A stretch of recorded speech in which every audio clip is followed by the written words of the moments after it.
On passe tout de suite à une autre invitée. Elle travaille pour The Camp. Je ne sais pas si vous connaissez The Camp. C'est un lieu mystérieux, mais aussi très ambitieux. Je vous demande d'accueillir Marina Rachlin.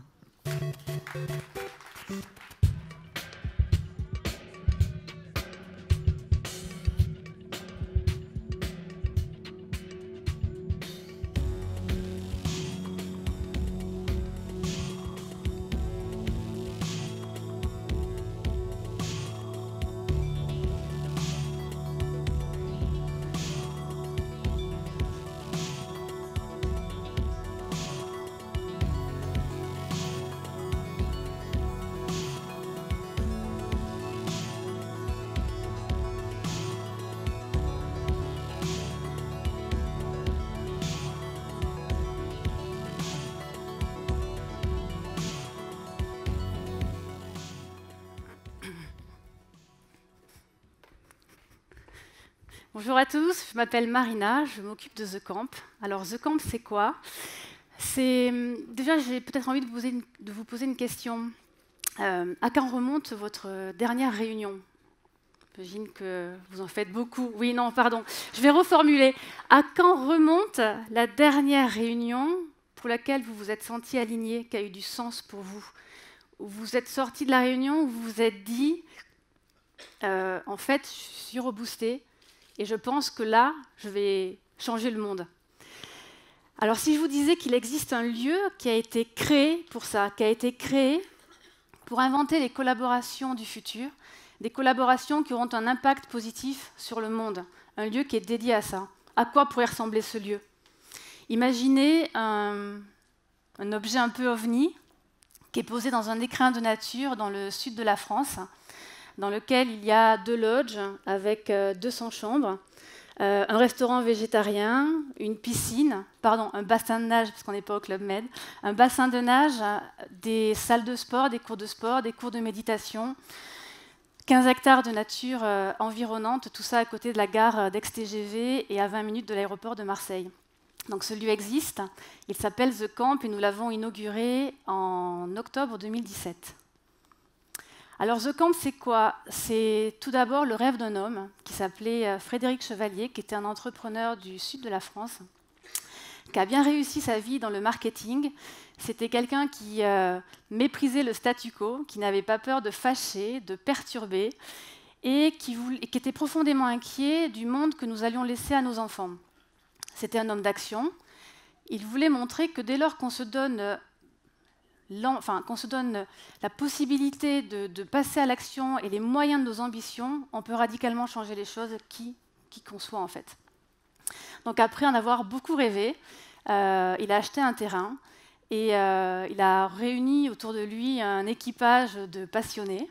Et nous avons levé 80 millions d'euros, nous avons construit The Camp en 18 mois, et nous avons ouvert avec 1 mois d'ouverture, donc en octobre de l'an dernier. Donc depuis octobre, qu'est-ce qui s'est passé? Nous avons accueilli 15 000 campeurs, on les appelle comme ça. Donc c'est des gens qui viennent à The Camp pour se former, pour travailler sur des projets qui auront un impact positif sur le monde. Et voilà, c'est le début de l'histoire. On a 6 mois, on fait à peine nos nuits, et on espère que l'histoire sera longue. Alors qu'est-ce qu'on fait à The Camp? Alors déjà, on se dit, on est parti d'un parti pris très simple. Si on veut changer les choses, il faut qu'il y ait des gens qui soient capables de les changer. Si on veut que les choses changent, il faut que les gens puissent avoir un endroit, un lieu qui leur permette d'innover, qui leur permette de créer des choses de façon différente. Un lieu dans lequel ils vont se sentir en confiance, un lieu qui va leur permettre de se déconnecter de leur quotidien, un lieu qui va leur permettre aussi de prendre plus de risques et de pouvoir innover, créer et penser différemment. The Camp a été créé pour réunir un peu, fédérer toutes les énergies des gens qui sont animés par une même envie de changer les choses. Et donc, qu'est-ce qu'on fait pour les aider à changer les choses? On a plusieurs ingrédients. Donc déjà, on a un lieu qu'on espère magnifique. En général, quand les gens viennent, ils trouvent que l'architecture est effectivement assez innovante, un peu futuriste. Donc c'est assez inspirant. On est dans la nature, donc on s'éloigne de tout pour se reconnecter à l'essentiel. Ensuite, on est en train de créer un écosystème de communautés d'agents du changement, des gens qui veulent changer des choses. Donc on travaille avec des enfants, on travaille avec des gens qui proviennent de différents pays dans le monde, on travaille avec des gens qui proviennent du privé, qui proviennent du public. Et ce qu'on aime beaucoup à The Camp, c'est finalement faire se rapprocher des disciplines qui parfois se tournent le dos et les faire travailler ensemble. Donc par exemple, on va prendre un enjeu sociétal. Donc, on travaille sur la pollution des océans avec Simon que vous avez vu juste avant.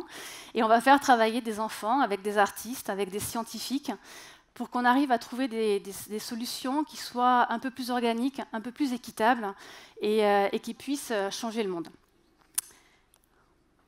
Donc, depuis 6 mois, on a déjà mené quelques projets. On est très tourné par ce que les anglo-saxons appellent le lead by action. On veut mettre les mains dans le cambouis. C'est très bien la théorie, c'est très bien de faire des rapports. À un moment donné, il faut qu'on prototype quelque chose. Et donc, c'est ce qu'on va essayer de faire à The Camp le plus possible, hein, surtout auprès de profils qui n'ont pas forcément l'habitude. Donc, on est équipé pour ça. Par exemple, on a un Fab Lab avec des imprimantes 3D, avec tout un lot de matériel qui permettent à des gens de passer de l'idée au prototype concret. Et donc, aujourd'hui, moi, j'ai décidé de vous parler de 3 projets qui ont émergé et qui répondent chacun à un enjeu différent. Donc le premier projet, c'est Tail. C'est une application que nous avons développée pour répondre à un enjeu d'éducation. Je ne sais pas si vous avez eu cette habitude-là. Moi, j'ai été élevée comme ça, où j'avais mes parents qui me lisaient une histoire le soir pour m'endormir. Et c'est vrai que les histoires, elles étaient un peu toujours pareilles. On trouve aujourd'hui qu'il y a une prédominance de la culture en Occident, alors qu'il y a un trésor de l'humanité avec tous les contes dans toutes les ethnies, dans tous les pays dans le monde auxquels on n'a pas forcément accès. Donc on a créé une application qui permet de récupérer tous ces contes-là, de pouvoir protéger ce trésor de l'humanité et le diffuser au plus grand nombre. Donc ce projet a été développé par NoHiver. Alors c'est quoi NoHiver? En fait, ce sont des talents en résidence à The Camp. Ils sont en résidence avec nous pendant 6 mois. Ce sont des talents qui ont des compétences artistiques ou des compétences technologiques qui proviennent de 12 pays dans le monde et qui vivent avec nous pendant 6 mois pour développer des solutions qui auront un impact positif sur le monde. Donc Tail, c'est la première application. Ensuite, on a développé un drone autonome pour répondre à un enjeu de qualité de l'air. Je ne sais pas si vous êtes au courant, mais la pollution de l'air fait encore 500 000 morts par an en Europe. Donc ça tue des gens. Et pour répondre à ça, on s'est dit qu'on allait développer un drone autonome équipé de capteurs assez innovants, inspiré de la nature, parce qu'on est dans la nature à The Camp. On s'est inspiré de la nature, on s'est inspiré des abeilles en particulier. On a étudié leur fonctionnement.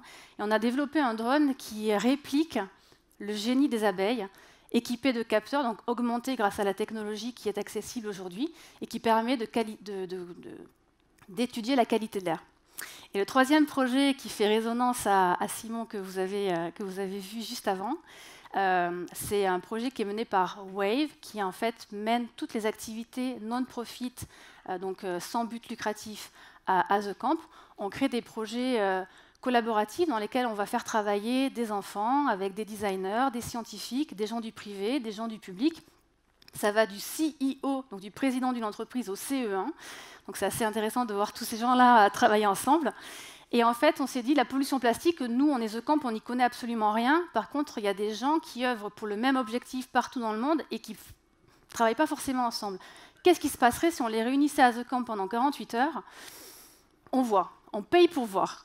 Et on a réuni donc une communauté d'activistes, une communauté de passionnés et de scientifiques au niveau mondial. Et on a travaillé sur un rapport qui fait état de la réalité de la pollution plastique, donc ce qu'on sait, ce qu'on ne sait pas sur la pollution plastique, qui a été présenté à San Diego mi-mars à la grande messe de la pollution plastique aux États-Unis, qui est organisée par la NOAA. Et aujourd'hui, on a la liste des actions prioritaires pour endiguer cette pollution plastique. Et donc, on va mener à Marseille un laboratoire à ciel ouvert qui permettra de faire de Marseille la première ville zéro déchet rejetée dans les milieux marins d'ici 2024, à l'époque des JO. Donc voilà, c'est quelques exemples. On a une trentaine de projets qui ont émergé. Ça serait trop long de tous vous les expliquer. Ce qui est important aussi de vous dire, c'est que The Camp, c'est un projet d'intérêt général. Donc pour être pragmatique, quand on a lancé The Camp, on a créé une SAS. L'idée derrière, c'est que ça devienne une fondation. Donc, on est en train de travailler sur le lancement de ce fonds de dotation qui sera lancé à la rentrée pour amplifier toutes les activités d'intérêt général de The Camp. On veut absolument travailler sur des enjeux sociétaux et environnementaux. Vous devez connaître les 17 buts de développement durable de l'ONU. On veut absolument travailler de façon inclusive, donc réunir le plus de gens possible qui ont une compétence à apporter.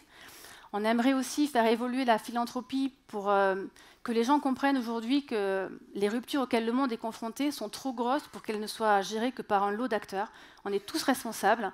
Et donc, dans la fondation de The Camp, tout le monde pourra donner de l'argent pour ceux qui n'ont que ça, donner du temps pour ceux qui n'ont que ça, donner des compétences pour ceux qui ont ça. Ils seront engagés à The Camp à travailler avec les experts, les novices, la société civile, les enfants, les scientifiques, sur les enjeux sur lesquels ils auront décidé d'agir. Donc ça, c'est à la rentrée. Par rapport à ce qui se fait dans la philanthropie, on ne va pas trop s'intéresser sur les corrections de ce que le monde, des problèmes dont on hérite.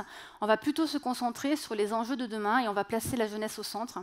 On va essayer d'explorer des espaces qui ne sont pas encore préemptés. Et toujours en gardant ce côté systémique, rapprocher des disciplines, rapprocher des cultures, rapprocher des générations. Pas plus tard qu'il y a 5 jours, il y avait sur le campus une quarantaine d'enfants qui faisaient une chasse au trésor pour travailler sur les nouvelles technologies. Donc des enfants qui avaient entre 9 et 10 ans. Il y avait des seniors, c'est-à-dire vraiment des gens de plus de 80 ans. Il y avait des gens aussi du privé et du public qui travaillaient sur les énergies renouvelables. Pour vous donner un peu le genre de journée qu'on peut vivre à The Camp. Donc voilà, j'avais que 10 minutes pour vous expliquer ce qu'on fait. C'est très court. Par contre, sachez que si vous vous sentez l'âme d'un pionnier, d'un explorateur, d'un aventurier, vous serez toujours très bien accueilli à The Camp. Moi, c'est marina@thecamp.fr. Si vous avez des questions, je serai ravie d'y répondre si je peux. Et voilà, j'espère vous recevoir bientôt à The Camp pour changer le monde avec nous.